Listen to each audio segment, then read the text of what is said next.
사도행전 10장은 환상 이야기가 기록되어져 있습니다. 고넬료와 베드로가 보았던 그 환상에 대한 내용을 10장 전체에 기록하고 있고, 이것이 11장 초반부까지 이어지고 있습니다. 심지어 베드로는 예루살렘 교회에 들어가서 자신이 본 이 환상에 대하여서 보고를 하기까지 합니다. 그런 점에서 보면 사도행전 10장에 이 고넬료와 베드로가 본 이 환상은 대단히 중요합니다. 그렇지만 이 환상 자체가 초점이 아니고, 그 환상을 통하여서 하나님이 무엇을 뜻하시고 무엇을 이루어 가시는가가 성경의 중요한 내용이 되겠습니다. 11장 18절 말씀에 보면 이 환상의 결과가 이방인들에게 그리스도의 복음이 전거되고, 예루살렘 교회가 이방인을 향하여서 선교의 포문을 열었다라고 하는 것을 가르치고 있습니다. 그들이 이 말을 듣고 잠잠하여 하나님께 영광을 돌려 이르되, 그러면 하나님께서 이방인에게도 생명 얻는 회개를 주셨도다 하니라. 베드로의 이 환상 보고가 있고 난 이후에 예루살렘 교회는 그렇다면 이방인에게도 구원이 있느냐? 이방인에게도 구원이 있다고 하면 우리는 이방인에게도 나아가 복음을 전해야 되고, 그들도 그리스도 안에 있으면 우리는 모두 한 형제라라고 하는 엄청난 깨달음을 얻게 됩니다. 그리고 이어지는 11장 19절부터는 이제 안디옥 교회가 세워진 내용으로 이 사도행전 18장의 이야기가 11장의 이야기가 이어지는 것을 알 수 있습니다. 그렇지만 사도행전 10장에서 환상의 이야기가 나오기 때문에 우리 오늘은 이 환상에 대하여서 주제를 가지고 이 주제적인 고찰을 좀 하려고 합니다. 이유는 우리 성도들 가운데 이 환상에 대한 상당한 오해 또는 갈등이 있기 때문에 그렇습니다. 종종 보면 목사님, 나는 환상을 봤어요 라고 하는 분들이 계세요. 그러면서 자신이 환상을 봤다고 하는 것을 자기 중심적으로 해석을 하고, 그것을 자기의 삶의 기준으로 삼아서 인생의 많은 시간을 허비하는 이들도 있고, 또 어쩌면 그 인생의 평생을 잘못된 진로 설정으로 망쳐버리는 이들도 있습니다. 그런가 하면 나는 환상을 봤다라고 하는 것으로 자기의 신앙의 중심을 삼아버리고 목양의 정상적인 이 관계를 부정하는 일들도 있게 됩니다. 보편적인 우리의 꿈, 일상적인 우리의 꿈과 성경이 말하는 이 환상에 대하여서 상당히 혼동하는 경향들도 있습니다. 나의 일상적인 그 꿈을 성경이 말하는 환상으로 둔갑을 시키거나 또 자기중심적인 그런 해석을 해서 그것을 하나님이 보여주신 환상화해버리는 이런 우도 이 성도들이 상당히 많이 범하고 있다는 것입니다. 또 그런가 하면 개인적인 기대와 개인적인 바람, 이 개인적인 야망을 환상화시키는 그런 경우들도 상당히 많이 볼 수가 있습니다. 문제는 이런 환상에 대한 잘못된 이해로 말미암아 신앙이 병들거나 또 그들의 인생에 많은 시간들을 허비하거나 정상적인 목양의 울타리를 벗어나 버리는 이런 안타까운 결과들을 의외로 목회의 현장에서 참 많이 봅니다. 오늘 3부 예배를 드리는 우리 성도들 가운데도 환상을 보았다라는 경험을 가진 자들이 있을 것이고, 또 환상을 보았다는 사람에 의해서 영향을 받은 분들도 대단히 많을 것입니다. 환상이 뭐냐?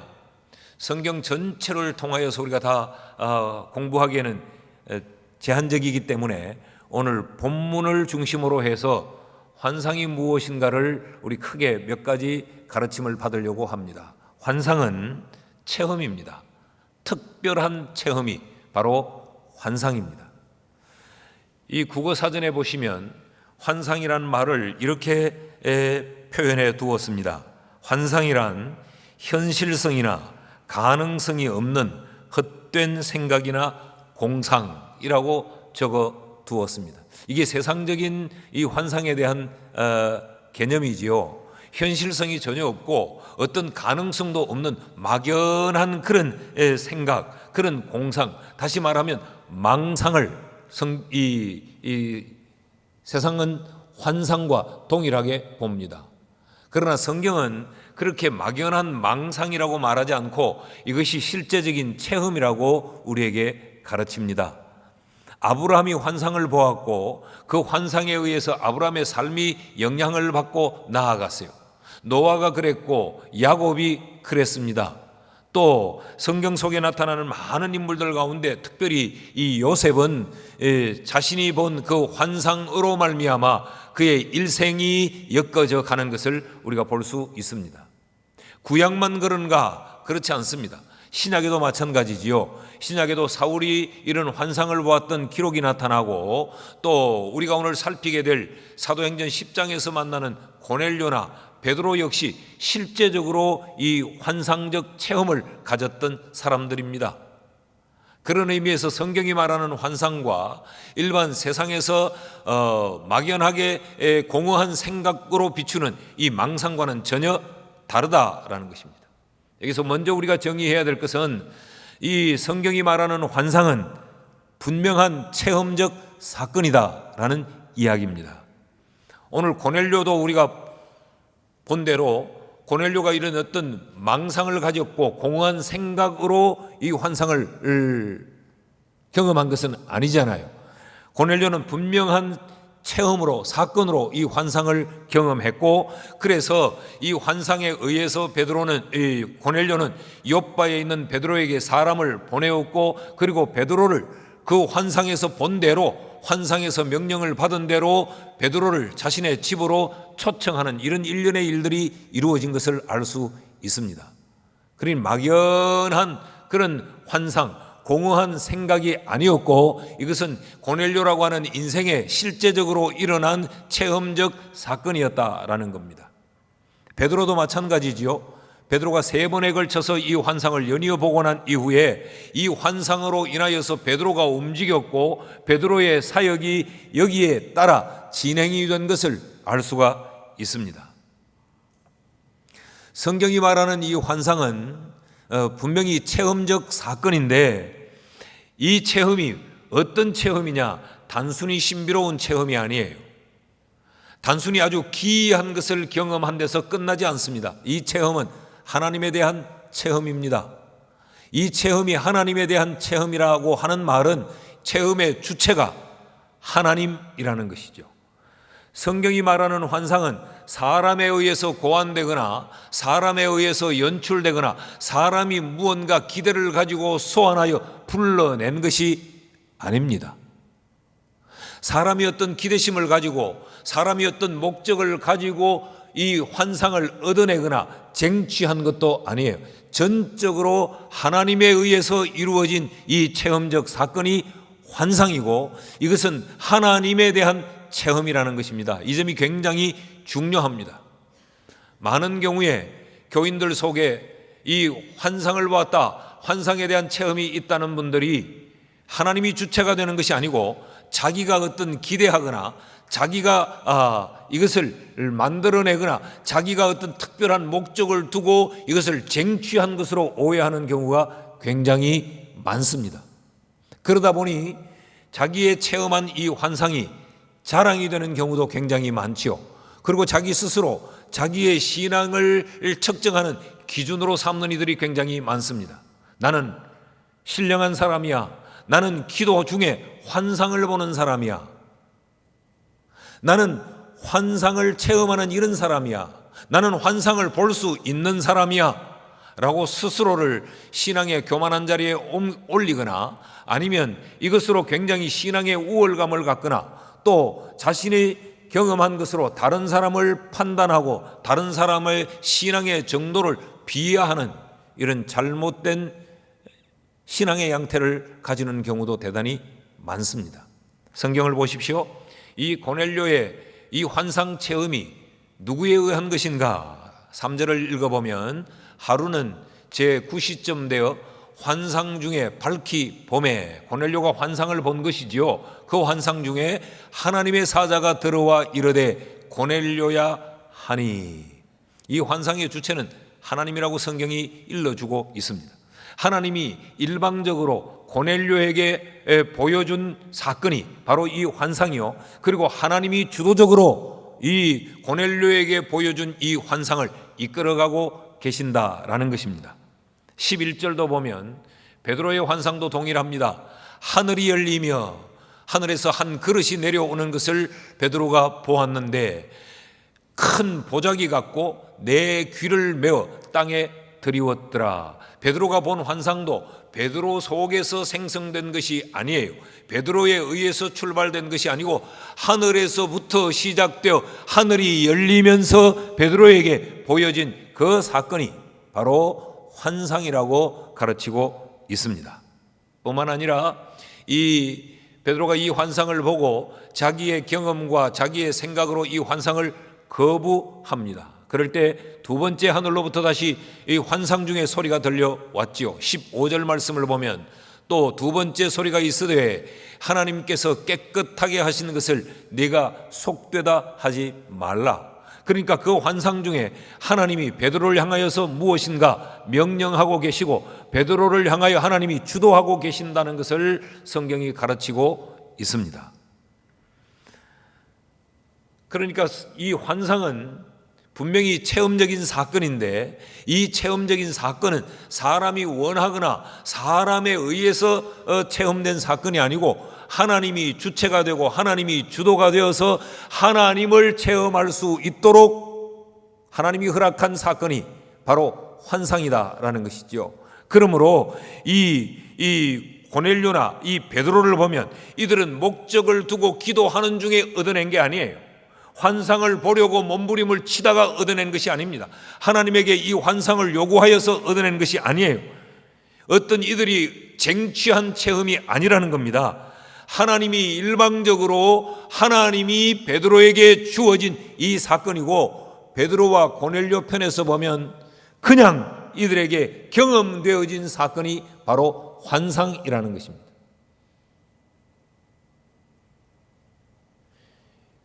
이들의 계획과 이들의 상상과 이들의 기대와 상관이 없었는데 하나님에 의해서 일방적으로 경험되어진 이 사건, 이게 바로 환상이라는 것이죠.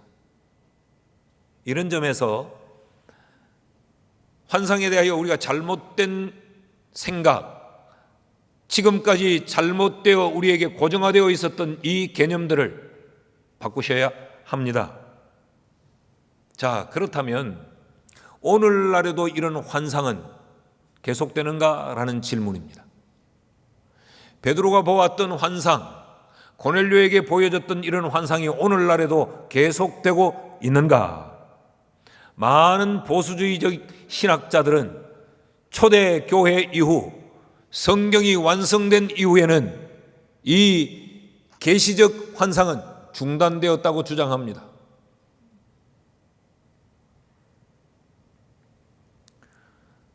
성경 66권이 우리는 하나님의 말씀임을 우리가 믿습니다. 그러니까 이 하나님의 말씀이 다른 말로 바꾸면 이게 하나님의 약속이요 하나님의 계시입니다. 하나님 계시란 말은 뚜껑을 열어 속에 있는 것을 드러내 밝히 보이는 것, 그게 계시란 말이죠. 그러니까 이 성경 66권으로 하나님의 계시는 종결되어졌고 성경 66권으로 하나님의 계시는 충분하다는 것입니다.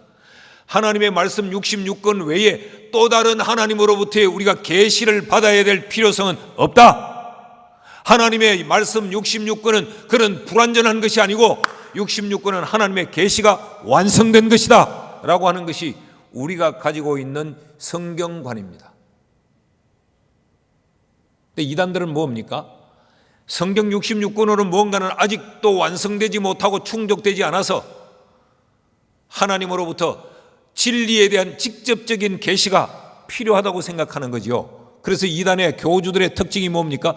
자기만이 하나님으로부터 성경과 동등한 권한을 가지는 계시를 부여받았다라는 것 아닙니까? 그래서 하나님의 말씀에 대하여서 풀어 해석할 수 있고 그 의미와 깊이를 알 수 있는 것은 나밖에 없다라는 것이 이단의 교주들의 특징이라는 말이죠. 그러나 우리가 가진 이 신앙, 우리가 가진 성경과는, 성경 66권은 성경 외에 또 다른 계시가 필요 없는 하나님의 계시의 완결판, 성경으로 하나님의 모든 진리의 계시는 종결되었다는 것이 우리의 신앙관입니다. 자, 그럼에도 불구하고 지금도 여전히 성도들은 하나님에 대한 이런 특별한 체험, 환상의 체험들을 하고 있습니다. 이 설교를 하고 있는 저도 목회를 하면서 많은 경우에 한두 번이 아니라 하나님이 교회를 이끌어갈 때 결정적인 순간순간마다 하나님은 이런 환상 혹은 그 외의 다른 것들로 특별한 체험을 하나님이 허락해 주셨어요. 그럼 이것은 도대체 어떻게 된 것인가? 여러분 기억하십시오. 성경의 진리에 대한 계시는 성경 66권으로 완성되었지만 하나님은 오늘도 하나님에 대한 체험의 수단으로서는 지금도 진행되고 있다. 그래서 하나님은 이런 특별한 체험으로 통하여서 우리의 신앙을 격려하고 우리의 흔들리는 믿음을 굳세게 만들어주고 이를 통하여서 이 하나님의 백성들이 하나님의 뜻을 이루어 갈 수 있도록 세상 가운데서 무너지지 않고 담대하게 믿음을 지키며 믿음의 길을 갈 수 있도록 우리에게 이런 환상과 같은 특별한 체험을 우리에게 허락하시는 줄 믿습니다. 이것이 우리가 가져야 될 환상에 대한 중요한 신앙적 견해입니다. 환상은 뭐냐? 환상은 허상이 아니에요. 하나님이 우리에게 주신 분명한 체험적 사건인데 이것은 사람에 의해서 만들어지는 것이 아니라 하나님에 의해서 주도되고 하나님을 체험토록 우리에게 허락한 하나님의 이 체험 사건, 이것이 바로 환상이다. 둘째로 환상은 무엇인가? 이런 특별한 체험으로 끝나는 것이 아닙니다. 하나님이 우리에게 너 신비로운 것 한번 체험할래? 너 이런 경이로운 것을 한번 맛볼래? 그것이 끝이 아니에요. 이 특별한 체험은 특별한 목적을 가지고 있습니다. 이것이 환상의 성격입니다. 그러니까 환상은 막연히 경험되어지는 것이 아니라는 거죠. 하나님의 계획을 드러내는 하나님의 의도를 가진 목적 있는 체험이 바로 환상이라는 것입니다. 자, 고넬료를 보십시오. 고넬료가 환상 중에 천사가 나타나고 하늘로부터 음성이 들려지고 이런 신비로운 체험에서 끝나지 않습니다. 고넬료에게 환상을 통하여서 하나님은 베드로를 찾아가 욥바에 있는 베드로를 가이사랴 고넬료의 집으로 초청하라고 하는 하나님의 목적이 전달되고 있습니다. 5절 말씀을 보시면 내가 지금 사람들을 욥바에 보내어 베드로라 하는 시몬을 청하라 라고 말합니다. 그러니까 이 환상에는 하나님의 뜻하신 바가 있는 거예요. 단순히 고넬료로 하여금 신비하고 신기로운 하나의 경험을 하도록 만든 것이 아니고 고넬료로 하여금 이 환상의 체험을 가지고 나 이런 사람이야, 나 이렇게 신령한 사람이야, 나 영적 수준이 이래 라고 우쭐대거나 다른 사람을 폄훼하거나 그러라고 준 것이 아니라는 거예요. 여기는 하나님의 계획하심이 포함되어져 있다라는 것입니다. 베드로도 마찬가지지요. 베드로에게 환상을 보여주셨어요. 그 보여진 환상에는 여러 가지 네 발 가진 짐승들, 이 부정한 짐승들이 보여집니다. 그리고 하나님이 이렇게 말씀하세요. 13절에 보니까 또 소리가 있으되 베드로야 일어나 잡아 먹으라 하거늘. 이제 환상 중에 일어난 이야기입니다. 그때 베드로가 14절 말씀에 이렇게 거절합니다. 베드로가 이르되 주여 그럴 수 없나이다. 속되고 깨끗하지 아니한 것을 내가 결코 먹지 아니하였나이다 라고 자기가 살아왔던 삶의 규칙, 규율을 이야기합니다. 그러니까 또다시 하나님은 베드로에게 이렇게 요구하십니다. 15절 말씀을 같이 한번 읽으실까요? 시작. 또 두 번째 소리가 있으되 하나님께서 깨끗하게 하신 것을 네가 속되다 하지 말라 하더라. 지금 하나님은 계획을 가지고 이 환상을 보여주신 거죠. 그리고 이 베드로가 이 환상의 의미를 다 이해하고 난 다음에 34절 35절 말씀을 보십시오. 베드로가 입을 열어 말하되 내가 참으로 하나님은 사람의 외모를 보지 아니하시고 각 나라 중 하나님을 경외하며 의를 행하는 사람은 다 받으시는 줄 깨달았도다. 그러니까 이 베드로에게 보여준 이 환상에 의미가 있었던 거죠. 베드로에게 혈통으로 사람을 구분해서는 안 된다. 출신으로 사람을 구분해서는 안 된다.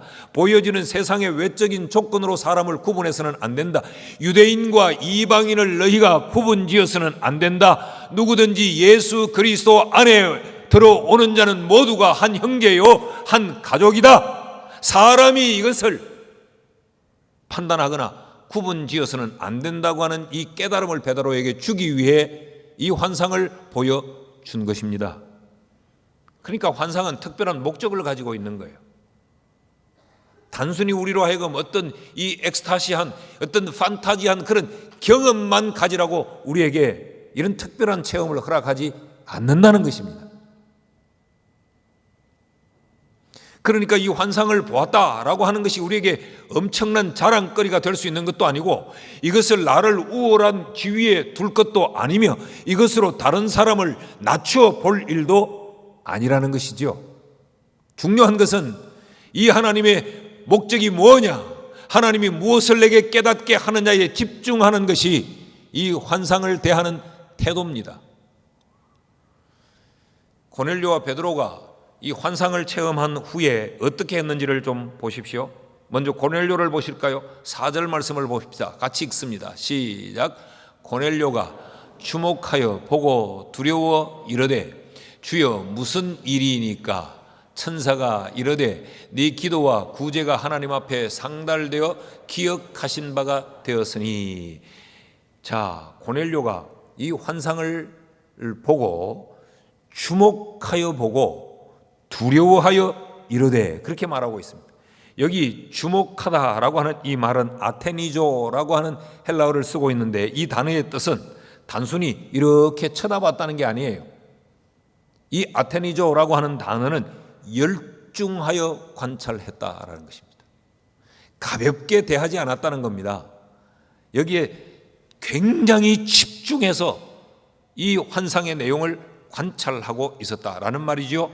두려워하여 이르되라고 할 때 이 두려워하다라고 하는 이 말은 엠포보스라는 말을 쓰고 있는데 이것은 심히 무서워하고 격하게 놀랐다 그런 의미를 담고 있습니다. 이것이 고넬료가 환상을 대하는 태도예요. 다시 말하면 경솔히 대하지 않았다는 겁니다. 쉽게 판단하지 않았다는 겁니다. 내 생각대로 내 기분대로 쉽게 판단하고 결론을 내리고 행동으로 옮기지 않았다는 이야기죠. 베드로도 마찬가지입니다. 베드로도 이 환상을 보고 난 이후에 17절 말씀을 같이 읽을까요? 시작. 베드로가 본 바 환상이 무슨 뜻인지 속으로 의아해 하더니 마침 고넬료가 보낸 사람들이 시몬의 집을 찾아 문 밖에 서서. 베드로도 이 환상을 보고 속으로 의아해 했다. 이 말은 이상하다라는 생각을 가졌다 정도가 아니에요. 여기 의아해 하다라고 하는 이 단어는 디아포레오라는 단어인데 심히 당황했다.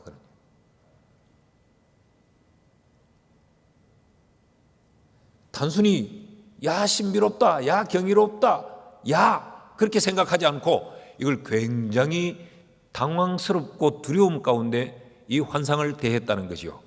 그리고 19절 말씀에 보면 베드로가 그 환상에 대하여 생각할 때에 성령께서 그에게 말씀하시되 두 사람이 너를 찾아올 것이니 하고 이제 환상의 의미를 설명해 준 것이지요. 여기 베드로가 생각할 때에라는, 여기 생각하다라고 하는 이 단어도 뒤엔디 메오마이라는 단어인데, 이 단어는 좀 더 나아갑니다. 자기의 전 에너지를 쏟아부어 깊이 숙고하다, 그런 이야기예요. 이 환상을 봤을 때 베드로의 태도가 이랬다는 거죠.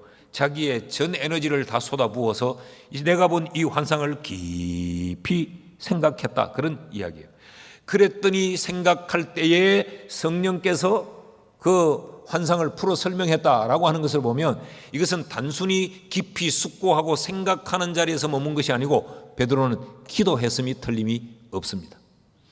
자기의 모든 에너지를 쏟아부으면서 그 환상의 의미를 깨닫기 위해 생각하고 기도하고 하나님 앞에 메어 달렸다라는 거지요. 그럴 때 성령께서 그 환상의 의미를 설명해 주었다는 것 아닙니까? 여러분, 우리는 특별한 체험인 이 환상이 체험으로 끝나지 않고 특별한 목적을 가지고 있다는 사실을 기억하고, 이런 환상의 체험들이 우리에게 주어질 때 절대 경솔하게 판단하거나 행동하지 말아야 됩니다. 간혹 성도들 가운데 목사님, 나는 환상 봤어요, 너무 쉽게 결론을 내리고 너무 쉽게 판단을 하고 너무 쉽게 자기의 행동의 방향을 정해버리고, 참 두려운 분들이 종종 보게 됩니다. 여러분, 우리가 이런 특별한 체험을 하게 될 때는 가장 먼저 머릿속에 여기에는 목적이 있다는 사실을 기억하고 세 가지를 반드시 점검하셔야 됩니다. 그 첫째는 이것이 하나님으로부터 온 것이냐, 내가 원하고 내가 소망하고 내가 늘 그런 바람을 갖고 있다가 생겨난 내 속에서 연출되어진 그런 꿈이냐, 아니면 하나님으로부터 주어졌는가를 분명히 점검해야 돼요. 심리학자들은 사람들이 꾼 꿈의 70% 이상은 사람들이 평소에 생각하고 있던 것을 꿈으로 꾼다라고 말했어요. 내가 뭔가 내 상황이 이렇게 되기를 바라고, 내가 뭔가 이렇게 일이 이루어지기를 바라고, 내가 이런 일을 이렇게 엮어가기를 원한다고 생각하다가 어느 날 내 스스로가 그런 환상을 만들어내는 경우가 얼마나 많은지 몰라요. 그런데도 본인은 하나님이 내게 환상 보여줬어요 라고 말할 때는 참 깝깝합니다. 이것이 하나님으로부터 온 것인가, 아니면 마귀로부터 주어진 것인가, 아니면 내 속에 욕심이 만들어 연출한 것인가를 분명히 점검하셔야 합니다. 둘째로, 이 환상을 통한 하나님의 목적이 뭐냐, 이것을 우리 점검해야 돼요. 하나님이 무엇을 원하시는가, 그걸 점검해야 됩니다. 그리고 세 번째는, 그렇다면 하나님의 원하심이 이것이라면 나는 어떻게 헌신해야 되는가, 내가 해야 될 일은 무엇인가, 나는 무엇을 해야 하는가, 내가 할 일이 무엇인가를 거기에서 답을 얻어야 합니다. 이것이 고넬료와 베드로에게 보여준 환상을 통한 우리의 가르침이에요.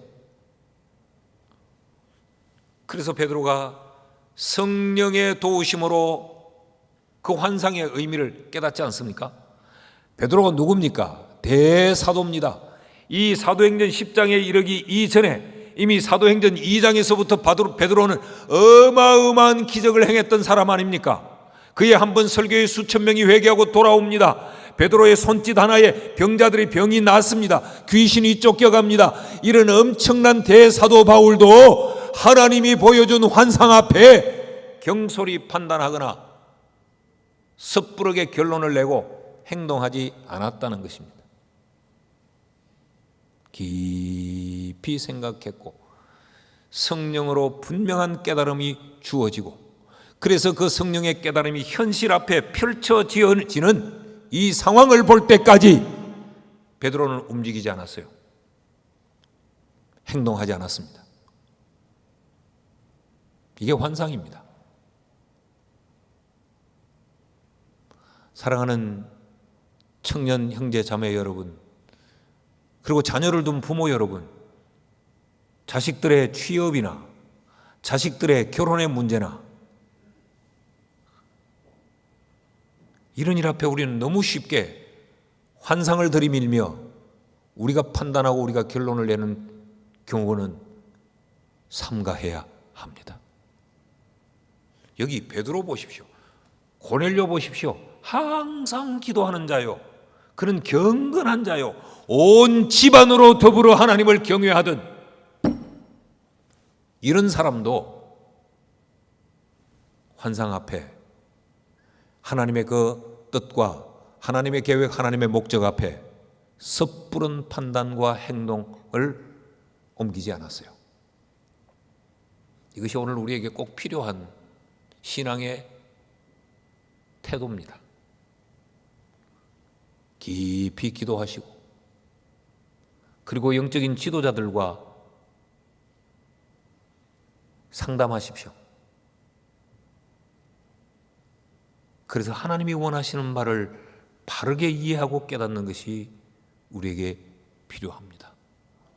사랑하는 여러분, 하나님은 오늘도 우리의 신앙을 격려하고 우리로 하여금 흔들리지 않는 믿음의 삶을 살도록 만드시기 위해 환상과 같은 특별한 체험을 우리에게 허락하십니다.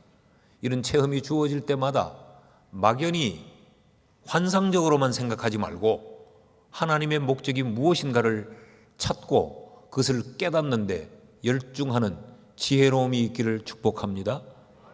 셋째로, 이 환상은 이런 특별한 목적을 가지고 있을 뿐만 아니라 이 환상이 결국 얻어내려고 하는 것이 뭐냐? 환상이 결국 성취하려고 하는 것이 뭐냐? 그것은 그 환상을 본 자의 순종입니다. 그러니까 환상은 특별한 순종을 우리에게 요구하고 있는 것이에요. 다시 여기까지 설교를 연결을 시키면 하나님은 우리에게 왜 그런 특별한 하나님에 대한 체험을 주시느냐? 단순히 우리의 자랑거리로 삼으라는 것이 아니고 우리에게 하나님이 뜻하신 바를 알도록 하기 위함이라는 것이죠. 그래서 특별한 목적이 있다는, 이 특별한 목적은 결국 어디에서 열매를 맺고 꽃을 피우느냐? 우리로 하여금 그 하나님의 특별한 목적에 온전히 순종하는 자리에서 이 환상의 마침표를 찍고 거기에서 환상의 꽃을 피우도록 하신다는 말씀입니다. 자, 고넬료가 이 환상을 봤을 때 그는 심각하게 그 환상의 의미를 살폈지요. 그리고 그가 취한 행동은 순종이었습니다. 8절 말씀을 보실까요? 이 일을 다 이루고 욥바로 보내니라. 지난 시간 우리가 살핀 대로 이 고넬료는 지금 가이사랴에 있습니다. 이 가이사랴에서 이 욥바까지는 약 40km에서 50km 정도 떨어진 거리에 있습니다. 욥바는 항구 도시라고 말씀을 드렸습니다. 여러분, 항구 도시라는 말은 사람들이 아주 토착화되어 고정화되어 살고 있는 도시가 아니라는 것이요. 많은 사람들이 오고 많은 사람들이 떠나는 이 사람들의 출입이 빈번한 도시가 항구 도시지요. 그런데 이 도시로 고넬료는 자신이 본 환상대로 베드로를 청하기 위해 사람을 보냅니다. 50km 되는 이 거리를, 이 당시에 50km는 이들이 도보로 약 12시간 걸어야 되는 긴 거리입니다. 자, 그 고넬료에게 있어서 베드로는 일면식도 없습니다. 그 욥바 항구도시, 그 커다란 도시에 가서 베드로를 어떻게 찾아야 될지도 모릅니다. 무두장이 집에 유숙하고 있다는데 그 무두장이의 집을 찾는 것도 쉽지가 않습니다. 그리고 지금도 그곳에 베드로가 있을지 없을지도 모릅니다. 이 거리에 베드로는, 이 고넬료는 사람을 파송합니다. 여러분, 고넬료가 환상을 봤던 시각이 언제였습니까? 제9시 기독 시간에 오후 3시경입니다. 오후 3시경에 그 환상을 보고 베드로는 가족들과 자기가 본 환상을 나누지 않았겠습니까? 그리고 그 욥바로 사람을 보내야 된다고 해서 사람을 뽑아내지 않았겠어요?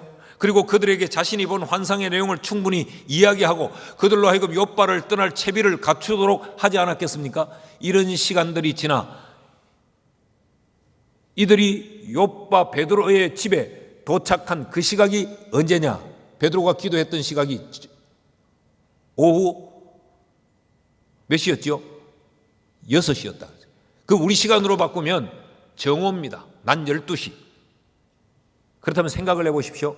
이들은 밤새도록 가다가 피곤하면 잠깐 쉬는 휴식의 시간을 제외하고는 꼬박 밤을 새워서 욥바항까지 걸어갔다는 거죠. 그리고 베드로를 찾아 베드로가 머물고 있던 그곳에 도착했다는 것입니다. 제가 무엇을 설명드리려고 하는가 하면 쉽지 않은 순종이었다는 것입니다. 그럼에도 불구하고 환상을 보았던 고넬료는 순종했습니다. 베드로는 또 어떻습니까? 베드로는 23절에 보니까 이 고넬료가 보낸 사람들을 맞이해요. 그리고 23절에 베드로가 불러들여 유숙하게 하니라. 이튿날 일어나 그들과 함께 갈새 욥바에서 온 어떤 형제들도 함께 가니라. 자, 베드로에게 온 사람들이 전날 출발을 해서 그 이튿날 낮 시간에 도착을 합니다. 그렇게 찾아온 두 사람, 성령께서 이미 베드로의 환상을 설명해 주어서 이게 환상 중에 지금 이루어질 일이라는 걸 베드로가 알았지요. 그들을 자기가 머물고 있는 무두장이 집에 영접하고 유숙하게 합니다. 여기 유숙하게 하다, 유숙해 하다라고 하는 이 단어의 뜻은 크네시조라고 하는 단어인데 이 단어는 지극히 후하게 영접을 하다 그런 이야기예요. 여기도 한번 보십시오. 베드로가 무두장이의 집에 있든 무슨 유두장이의 집에 있든 그게 뭐 그렇게 중요한데 성경은 베드로가 무두장이의 집에 머물고 있었다. 이들이 무두장이의 집에 머물고 있는 베드로를 찾아갔다. 왜 이렇게 말하는가? 여기 의미가 있어요. 무두장이는 구두 제조공입니다. 가죽 제조공입니다. 가죽 제조공. 그러니까 이 가죽을 제조했다는 말은 죽은 짐승의 가죽을 벗겨서 사람에게 필요한 가죽을 만들었다는 이야기예요. 그런데 이 무두장이는 유대인입니다. 유대인은 사체에 손을 대지 않습니다. 그러니까 유대인 무두장이란 말은 천민 중에 천민이에요.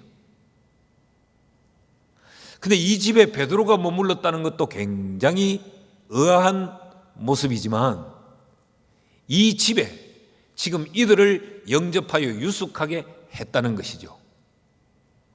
여러분 아무리 천민이라도 이 무두장이는 신분이 유대인입니다. 이 유대인들은 이방인이 하늘같이 높아도 이방인을 사람 취급하지 않고 짐승 취급했습니다. 그런 자신들이 짐승처럼 취급하는 그 이방인, 그 고넬료가 보낸 로마의 군인 병사 이들을 자신의 집에 거두어 들여 영접해서 후하게 대접하고 유숙하게 했다. 이것은 상식적으로 불가능한 일입니다. 그런데 왜 그렇게 했을까요? 환상 때문에 그랬습니다.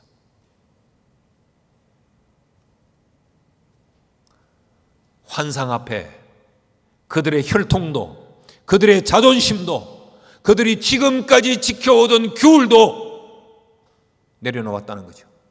베드로가 말하지 않던가요? 나는 지금까지 부정한 짐승을 먹지 않았어요. 그게 내 삶의 규율이었고 우리 민족이 지키던 규칙이었어요. 그러나 환상 때문에 베드로는 내려놓았어야 했습니다. 이방인을 그들의 집으로 들여오게 했고 그들과 더불어 한 집안에서 유숙했습니다. 자, 그런데 고넬료가 보낸 사람들의 입장도 또 한번 생각해 보시죠. 7절 말씀을 보면요, 마침 말하던 천사가 떠남에 고넬료가 집안 하인 둘과 부하 가운데 경건한 사람 하나를 불러서 이 세 사람을 보냅니다. 이들이 누구냐? 이들이 로마인이에요. 그런데 이들의 지위가 만만치 않습니다. 100명의 훈련된 병사를 거느린 백부장이 고넬료가 신임하던 부하 하나를 뽑아냈고, 그리고 그와 함께 하인 둘을 같이 보냈다 그랬죠. 여기 하인이라고 번역된 것은 조금 번역에 미숙함이 있습니다.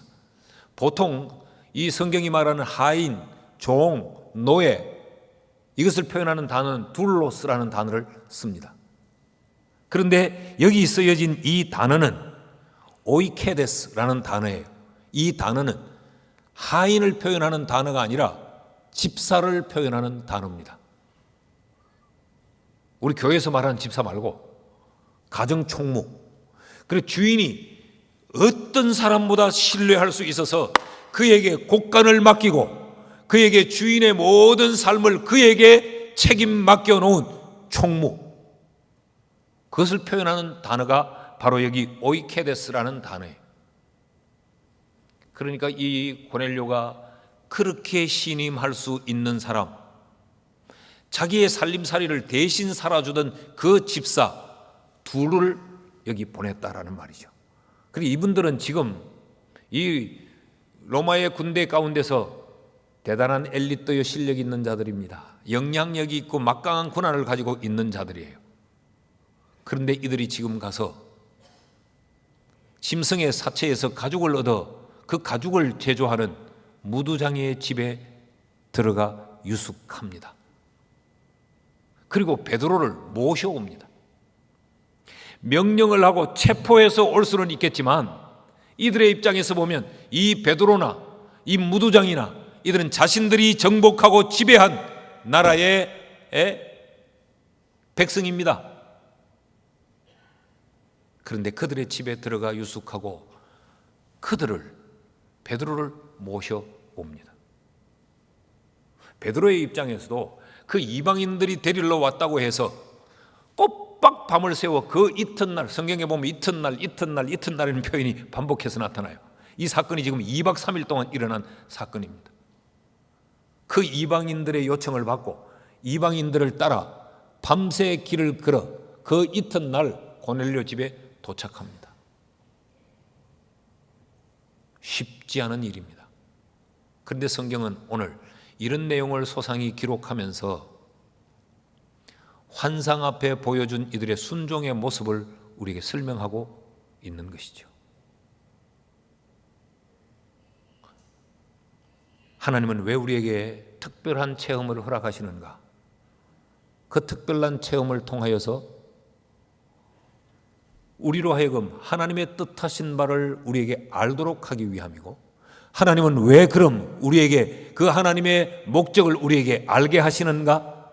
그것으로 하나님의 계획과 뜻을 안다고 우쭐거리라고 하는 것이 아니고, 나 자신이 그 하나님의 뜻을 따라 온전히 순종하도록 하기 위해 하나님은 우리에게 환상과 같은 특별 체험을 허락하신다는 거예요. 난 이런 의미에서 오늘 산부 예배를 드리는 우리 성도들 모두가 하나님 앞에 절대 순종하는 이런 성숙된 성도가 되기를 주의 이름으로 축원합니다. 우리에게도 혹 이런 환상을 보거나 또 이런 특별한 체험들을 가진 경험이 있습니까? 무엇 하셨습니까? 그래서 그 환상 앞에 내가 얼마나 헌신하고 얼마나 순종했느냐, 내가 얼마나 나를 내려놓았느냐. 내 욕심이 환상을 만들 줄은 알지, 하나님이 보여주는 환상 앞에 나를 포기하고 나를 내려놓을 줄 모른다면 우리의 신앙은 건강하거나 정상적이지 못한 것입니다. 말씀을 맺습니다. 여러분, 우리 모두의 신앙이 결국은